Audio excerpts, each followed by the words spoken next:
programa Cultura Espírita, do Instituto de Cultura Espírita do Brasil. Olá, meus amigos, meus irmãos, aqui estamos com o nosso programa Cultura Espírita, do Instituto de Cultura Espírita do Brasil. Como sempre, contamos com o apoio inestimável do nosso produtor, Assauri Franco de Moraes, que fará agora a sua saudação a todos vocês. Um grande abraço para todos, o nosso carinho e o nosso desejo de muita paz. Meus amigos, hoje, no próximo sábado, agora, dia 20, às 3 horas da tarde, nós temos um encontro maravilhoso no nosso instituto, ali na rua Ibituruna 53, no Maracanã. Vai nos falar o nosso irmão Cláudio Conte. Cláudio Conte é uma fera no bom sentido, né? Ele é um conhecimento muito profundo, e ele é um estudioso, um pesquisador. Vai nos falar sobre conexões ocultas. Ele está encarregado neste semestre da cadeira de Ciência Espírita, e a temática é a Grande Teia. Na verdade, nós estamos trabalhando nesse semestre a visão de rede, né? Então, a teia de vibrações. E ele vai falar das conexões ocultas. Dr. Cláudio Conte, 3 horas da tarde, de 3 às 4h15, ele faz a exposição dele. Temos uns 15 minutos de intervalo para banheiro e lanche, etc. E depois retornamos para os debates. O Instituto é sempre assim. Né? Na verdade, é uma tribuna muito democrática, onde os participantes podem concordar, discordar, complementar, enfim. É um encontro ali de entendimentos, de estudo, de pesquisa. Vale a pena. A Grande Teia, Conexões Ocultas, com o Dr. Cláudio Conte, que é um trabalhador do bem. Além disso, apesar de toda essa titulação, etc., é um homem simples, humilde, modesto, como convém e como deve ser mesmo no trabalho espírita. Aliás, os leitores de Fritjof Capra vão de apreciar muito essa aula dele. É verdade, sem dúvida. Mas o nosso trabalho começa de manhã, às 8h30, com o nosso querido companheiro Silvio Cruz Portugal, que tem assim uma didática muito especial para ensinar. Trabalha mediunidade de 8h30 às 10h30, para entender essa coisa de mediunidade, esse atributo humano tão relevante. Em seguida, de 10h30 a meio-dia e meia, ele tem uma outra turma, onde ele trabalha fundamentos do espiritismo. É a doutrina espírita na sua essência, né? Então também, como dissemos, é muito importante, sobretudo para quem quer começar, né, a sua aprendizagem do espiritismo, até para poder acompanhar melhor o que se faz na parte da tarde do Instituto.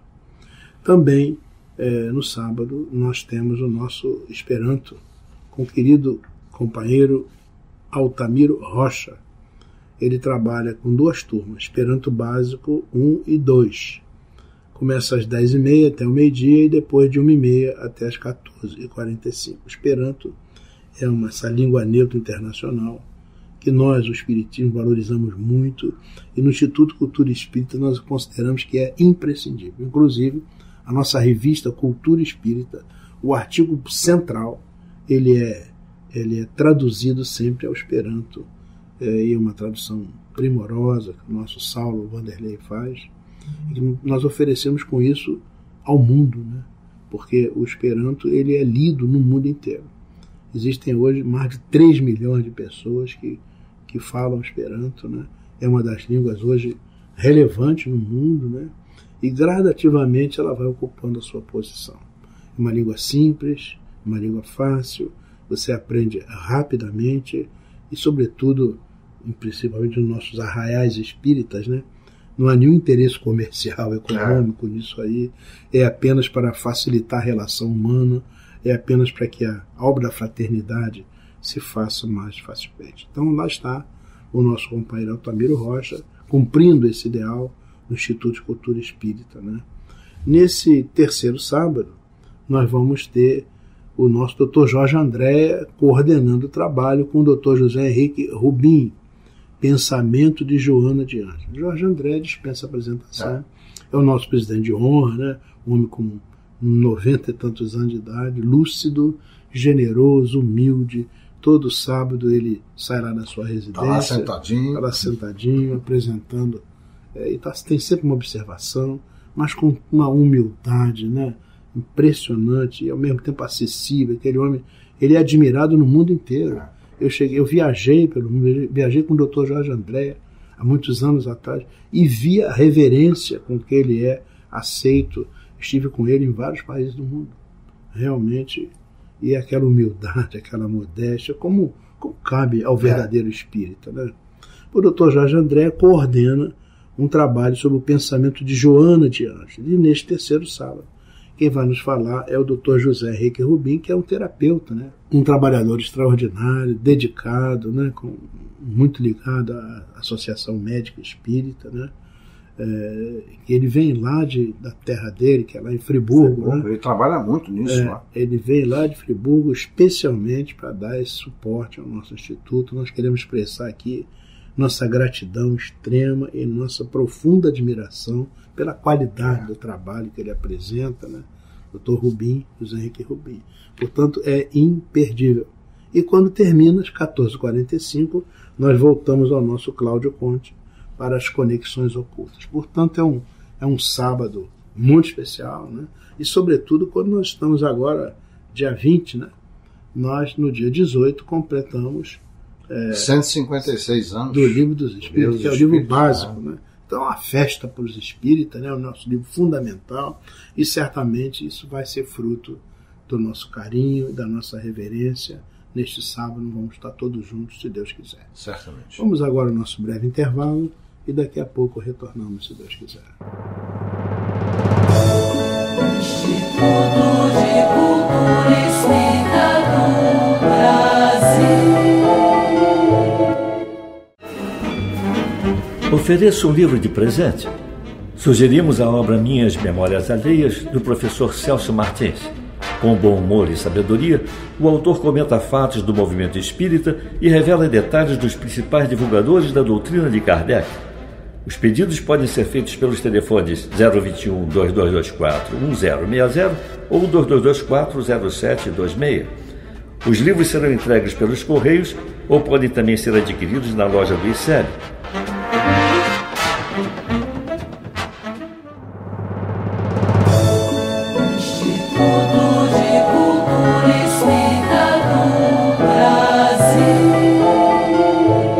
Olá, meus amigos, meus irmãos, aqui estamos retornando com o nosso programa Cultura Espírita, do Instituto de Cultura Espírita do Brasil, pelas ondas amigas, generosas da nossa Rádio Rio de Janeiro, a emissora da Fraternidade, 1400 kHz. E como sempre, contamos com o apoio inestimável do nosso querido amigo, irmão conselheiro do Instituto de Cultura Espírita, o nosso Toninho Barbosa, que está ali, do outro lado do estúdio, né, preparando a nossa voz e ajustando as entradas, as saídas, para que o programa tenha um mínimo de qualidade. Nós, nesse bloco agora, vamos responder as perguntas, né, sabe? Esse nome é Euler, né? Euler, aqui no Brasil fala-se Euler. Mas é Euler, né? O nome é alemão, de Euler, famoso, a minha área matemática, Teorema de Euler. Tem o famoso número E, né? Teorema de Euler. Euler Barros, de Nova Iguaçu, nos mandou as seguintes questões. Para você, viu? Sabe? Allan Kardec, no catolicismo, seria considerado um santo? A gente ri, porque é uma coisa meio interessante. Jesus, a gente não espera isso. Né? Olha, Euler, eu acredito que pelos critérios teológicos do catolicismo, o Kardec não seria canonizado, não. Ao contrário. Embora ele tenha gabarito espiritual para isso, não se enquadraria nos padrões exigidos, né, pela teologia católica, como, por exemplo, realizar um milagre comprovado. Nós nem temos milagre no espiritismo. Pois é. A sua pergunta, meu ouvinte, ela é oportuna na medida em que amanhã, dia 18 de abril, nós estaremos comemorando os 156 anos do lançamento do Livro dos Espíritos. Beleza. E também do advento da codificação do Espiritismo, né, como já foi lembrado pelo César agora há pouco. No último dia 31 de março, completaram-se 144 anos da passagem do mestre Lyonês para a espiritualidade. Kardec desencarnou há, então, cerca de 144 anos. Ele não fez milagre que o categorizasse em nível de santidade, mas, com brilhantismo, ele explicou que os milagres não são fenômenos extraordinários e eles podem ser perfeitamente justificados à luz da razão e da inteligência. Por outro lado, ele não estabeleceu complicadas regras teológicas. Porém, ele organizou com extremada paciência e dedicação os princípios da doutrina de Jesus que foram revividos pela retrospectiva dos espíritos superiores, estabelecendo a doutrina espírita. Humildemente, sem maiores pretensões do que cumprir com eficiência a missão que lhe foi confiada, ele foi o veículo de uma importante promessa do Cristo, quando, segundo o Evangelho de João, no capítulo 14, ficou estabelecido que no futuro viria um Consolador para explicar todas as coisas que naquele momento não poderiam ser ditas. Por si só isso já é um milagre, né? Esse foi o grande desafio de Kardec. Não porque ele buscasse a santidade, Euler, mas porque ele sentia, com grande impacto, a responsabilidade que o Pai lhe colocou sobre os ombros. A esse respeito, para dar a você a extensão dessa missão, eu recomendo a leitura do livro Obras Póstumas, onde Kardec, na segunda parte, depõe sobre suas comunicações com os espíritos, e principalmente com o espírito de verdade. Dessa leitura e estudo, você vai deduzir como trabalha a espiritualidade nas questões maiores da humanidade. Em nada obrigando, mas em tudo mostrando as responsabilidades e as consequências. Amanhã, meu prezado ouvinte, como eu já disse, estaremos comemorando os 156 anos do Livro dos Espíritos. São apenas 156 anos. Pouquíssimo tempo para se avaliar em um processo que ainda está em plena expansão. Se nós considerarmos que existe definido mais ou menos um espaço médio de 2000 anos, para mais ou para menos, entre uma revelação e outra, o Espiritismo, com 156 anos, considerada a terceira revelação, ele cumpriu ainda cerca de 8%, mais ou menos, do seu tempo de expansão. Então ainda é muito cedo. Mas espero que eu tenha respondido adequadamente a sua pergunta com relação à santidade de Kardec. Essa questão de santificação, mesmo no cristianismo, ela é bastante privativa do catolicismo. Os nossos irmãos evangélicos não têm santos. Não tem isso. Eles se referem a Deus. Né? Os nossos irmãos católicos, ao longo dos séculos, parece que eles absorveram bastante daquela cultura romana. Dos deuses. Os deuses romanos. Os santos, na verdade, são mais ou menos, como nós falamos até aqui algumas vezes, há um panteão. Lá no alto estaria Deus, e depois descendo esses santos que estão junto de Deus. E são pessoas que atingiram um nível, teoricamente, de grande purificação e de grande vivência dos princípios divinos. No entanto, quando a gente olha essa história, esse processo, digamos assim, de canonização, em que você, como você citou muito bem, tem que ter milagre, tem que ter isso, tem que ter aquilo, a gente respeita muito, naturalmente. Estamos vendo aí o grande esforço atual dos irmãos da igreja para poder dizer se há ou não um chamado milagre, que não tem nenhuma explicação. Há processos aí que envolvem grandes almas que a gente respeita muito. Mas quando a gente olha esse passado, há pessoas que atingiram a chamada santificação e que a gente coloca dúvidas, será que é isso mesmo? Pessoas que tinham uma vida assim, com alguma violência, com alguma maldade, com determinados princípios que nem sempre são da melhor ética, mas de acordo com os padrões da época, acabaram santificadas, né? Quando você verifica, por exemplo, várias entidades, criaturas ligadas ao chamado Santo Ofício, né? Criaturas ligadas a torturas, né? Criaturas ligadas a perseguições, que a igreja fez, né? Algumas dessas pessoas foram levadas ao panteão dos santos. Eram questões políticas. Né? Questões políticas, né? Criaturas ligadas... Houve papas, por exemplo, que se vestiam de soldados, que usavam espada, né? Todos aqueles problemas, né, que a gente entende, isso faz parte da história. Mas muitos desses espíritos foram levados a um processo de beatificação e de santificação. A gente nota que, modernamente, há um grande esforço dos nossos irmãos da igreja, aliás, um esforço respeitabilíssimo, né, para que essas criaturas que são levadas a esse panteão da santificação realmente são pessoas muito de bem. Está havendo aí, recentemente, coisas ligadas à Irmã Dulce, né? Coisas ligadas assim, ao João Paulo II, né? O Papa. São criaturas que merecem todo o nosso respeito, nossa admiração, e que, de fato, têm um nível altíssimo de elevação espiritual. Ninguém discute isso. Mas, digamos, na verdade, essa visão de milagre, né,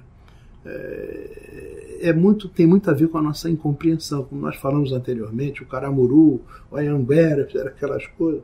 Se você olha, por exemplo, o Pão de Açúcar aqui no Rio de Janeiro, se você tivesse uma visão um pouco mais avançada, aquilo ali seria um caos dançante. Parece que é uma rocha fixa, né, firme, mas na verdade é um milagre que aquelas coisas que estão se mexendo o tempo todo tenham essa aparência de firmeza. Na verdade é só uma aparência. Então, isso a gente está citando para ver, à medida que a ciência vai evoluindo, cada vez diminui mais um espaço chamado milagre. Ou seja, milagre é uma derrogação das leis da natureza. Não existe, as leis são perfeitas. Derrogação já seria um contrassenso. Não é? As leis são perfeitas. A gente parte do princípio que Deus é perfeito e suas leis são perfeitas, não tem que se modificar para me agradar, para mudar isso, para mudar aquilo. Né? As chamadas curas ditas milagrosas, né? Na verdade existem outras explicações que não precisa partir da derrogação das leis naturais. Né?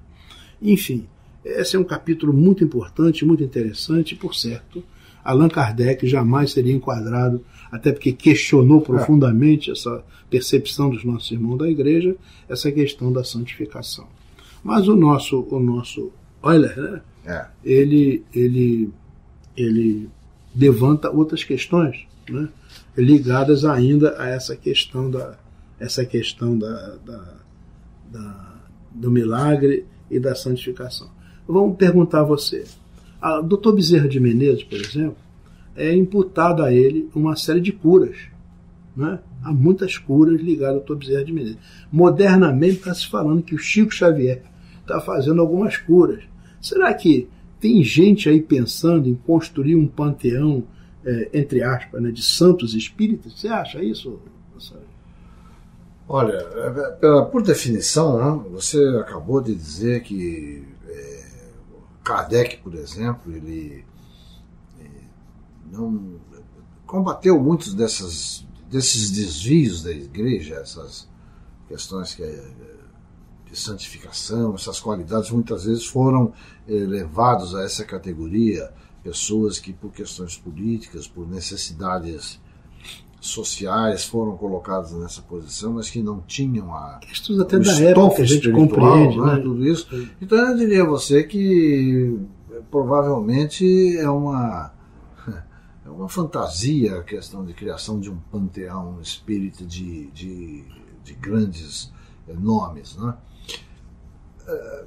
Você, numa oportunidade que nós estávamos aqui no nosso programa mesmo, você se referiu à humildade do Chico Xavier. Então eu diria a você, todos esses grandes nomes, como Chico Xavier, como Bezerra, como o próprio Divaldo, nós vamos procurar, não vamos falar dos ícones, né? Vamos falar de Barçanufo, entendeu? Tem, olha, a gente levaria o resto do programa citando os nomes de exemplos e de testemunhos da justiça e do amor de Jesus. Nenhum deles esteve de alguma forma ligado a um processo de visibilidade marqueteira, de aparecer, de se expor e de ser considerado isso. Pelo contrário, sempre todos eles primaram pela extrema simplicidade, primaram pela necessidade de participarem em silêncio, dividindo, né? Aquela história do Chico dizer que ele era a pulguinha. Isso às vezes Cisco, ele era um cisco. Um cisco. Você sabe que tem alguns companheiros mesmo do Espiritismo que criticam essa atitude do Chico falar essas coisas, pura e simplesmente porque não conseguiram entender a intenção do Chico em falar. Ele não estava se diminuindo, ele não estava se desprezando, ele estava pura e simplesmente querendo dar a ideia de que ele era apenas uma pessoa que fazia parte do contexto da humanidade. Isso. O trabalho dele é como a história da mediunidade. A mediunidade é um prêmio, porque a pessoa pode ver os espíritos, a pessoa pode escrever livros, porque a pessoa não é. A mediunidade, nesses aspectos, ela é uma prova. E é uma tarefa, né? né? Eu estou me lembrando agora, César, de Bezerra de Menezes, quando ele foi instado a ser o presidente da Federação Espírita Brasileira. Ele não queria de jeito nenhum, ele foi praticamente empurrado através, até numa reunião mediúnica, que os amigos espirituais vieram e praticamente impuseram a ele isso, entre aspas, o impuseram, claro, porque havia uma necessidade imperiosa de o movimento espírita, naquela oportunidade, ter um líder da qualidade dele. Eu estou me lembrando, por exemplo, de Kardec, diante das informações do espírito Zéfiro, de que ele tinha uma missão, de que ele era o espírito amigo, etc. Ele fez então o seu contato com o espírito de verdade, e diante do impacto da missão que foi reservada a ele na codificação do Espiritismo, ele teve dúvidas. Ele procurou o Espírito da Verdade para perguntar se era aquilo mesmo. Aí o Espírito de Verdade, firme, deu a ele uma panorâmica, como se poderia dizer hoje, né, do que ele deveria, e disse a ele que ele tinha o livre-arbítrio. Se ele não se sentisse qualificado, se ele não realizasse a missão, teria outro. Isso mesmo. Então, isso nós estamos conversando aqui para mostrar o lado humano dessas pessoas e, portanto, não estão endeusados. Na verdade, não precisa disso, né? Eles estavam. Era uma atitude absolutamente coerente com a mensagem e com o trabalho que eles estavam fazendo. Como que você pode aceitar um trabalho missionário, onde você vai mostrar a humildade, onde você vai trazer as raízes do cristianismo de volta para o conhecimento e para a reflexão das pessoas, e ao mesmo tempo se endeusando e se achando o maior, se autodenominando apóstolo e por aí afora. Isso. Pois é. No Espiritismo a gente pensa muito na questão evolutiva, né? Há espíritos que estão numa trajetória ainda de inferioridade e outros estão mais avançados. Há espíritos superiores, né, que vivem. Interessante que a gente fala isso no Espiritismo. O espírito superior, ele vive em estado de caridade. É um estado de doação, de entrega, é um estado de amorosidade pleno durante todo o tempo. Esses espíritos, como o Dr. Bezerra, né, e como falamos há pouco de Madre Teresa de Calcutá, né, falamos da Irmã Dulce, são espíritos que a gente admira muito, são um estado de caridade, são espíritos superiores. Não tem nada a ver com esse processo de santificação milagrosa, porque isso tem a ver com aquele maravilhoso, com aquele sobrenatural, que faz parte dos primórdios da compreensão do homem. Hoje nós percebemos, a ciência diz que vivemos num universo tangido por leis, que são sábias, justas, perfeitas, que não tem que se modificar. Então não cabe essa coisa de entrar uma entidade X ou Y, Z e mudar alguma coisa. Isso não acontece, né? O que acontece é que as pessoas se submetem a um processo evolutivo. E aqueles ficam muito altos, a gente admira muito. Alguns chamam de santos, mas nós vamos entender que são espíritos superiores. E eles ficam, vamos colocar outra vez entre parênteses, mas eles ficam carentes. Será que eu vou conseguir Né? Então você acha que a pessoa que tem essas dúvidas poderia se julgar ou ser considerado num panteão de santificação? Não teria propósito disso. Vamos então ao nosso intervalo. Nosso irmãozinho Geraldo Cardoso daqui a pouco estará aqui com a nossa internet do bem. E muita paz e muita luz a todos. Instituto de Cultura Espírita do Brasil. Meus amigos, falaremos hoje de um fenômeno astronômico denominado equinócio. Equinócio é uma palavra que significa noite igual e se refere ao momento do ano no qual em toda a Terra a duração do dia é igual à da noite.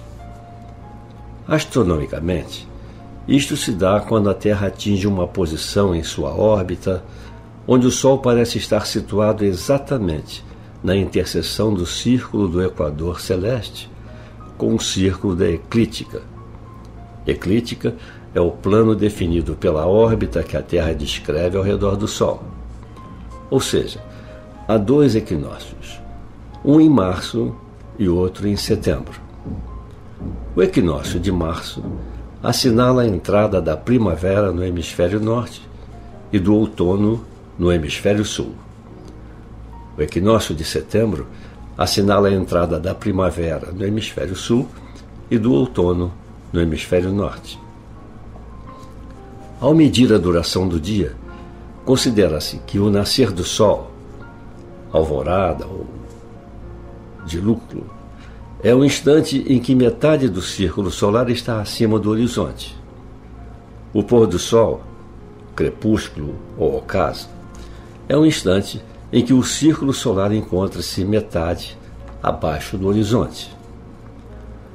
Segundo a astrologia, o ano realmente se inicia quando o Sol, na sua trajetória anual, encontra-se no equinócio de março, equinócio de outono no hemisfério sul e de primavera no hemisfério norte. É também denominado equinócio vernal, no dia 21 de março, considerado especial pelos astrólogos, pois marca o início do signo de Áries, grau 0 de Áries, isto é, coincide com a entrada do Sol nesse signo e marca o início do zodíaco. É quando o Sol, no seu movimento aparente, passa do hemisfério sul para o hemisfério norte. Assim, abre-se o leque de projeções das oportunidades e desafios coletivos para o ano novo que se apresenta. Segundo o cristianismo, todo o calendário cristão baseia-se no equinócio de março.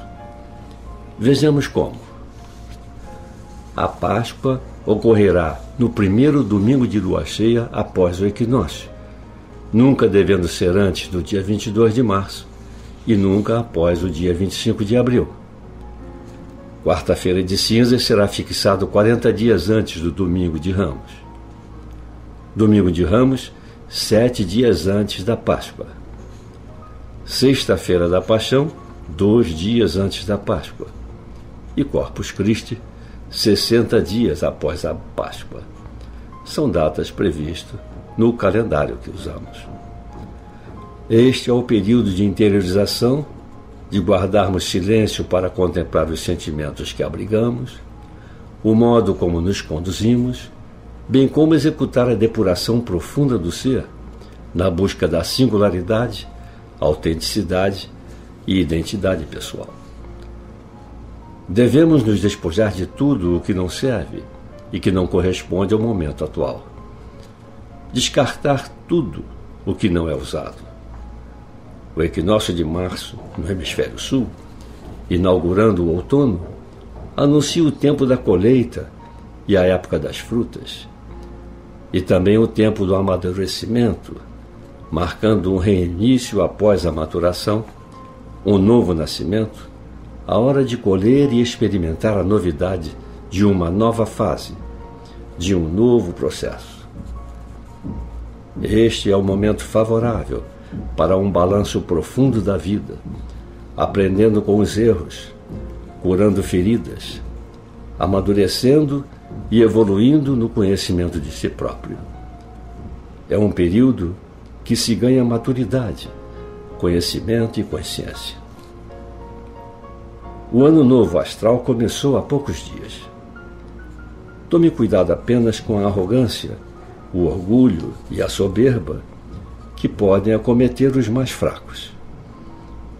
Durante todo o ano, nossa individualidade e personalidade serão colocadas à prova e nosso maior aprendizado estará voltado para a capacidade de ser, unida à necessidade de se dar e respeitar a individualidade do outro. Siga o caminho do coração, aquele que se mostra mais belo e chamativo. Que você consiga encontrar sua singularidade e missão pessoal. É a luta do eu versus o outro, do indivíduo versus a sociedade, do egoísmo versus o altruísmo. A expansão e a abertura de nosso coração é a nossa principal tarefa agora. Estruturemos nossas vidas com satisfação e prazer. Tenhamos coragem para refazermos o caminho, corrigindo a rota a qualquer momento, a favor do encontro com nossos potenciais, dons e talentos pessoais. Assim seremos felizes e conseguiremos enfrentar os desafios naturais da vida com satisfação e coerência. Meus amigos, aqui nos despedimos, desejando a todos um feliz ano solar. Assim, meus amigos, meus irmãos, chegamos ao final do nosso programa, muito agradecidos pela sua atenção e desejando uma semana de muita saúde, muita alegria, felicidade, muita paz. Nosso Saruí, por favor, para as suas despedidas. Também para agradecer a audiência, o carinho, a atenção e desejar a todos muita paz nessa semana que se inicia. Então até a próxima semana, neste horário, se Deus quiser. Pela Rádio Rio de Janeiro, o Instituto de Cultura Espírita do Brasil apresentou Cultura Espírita.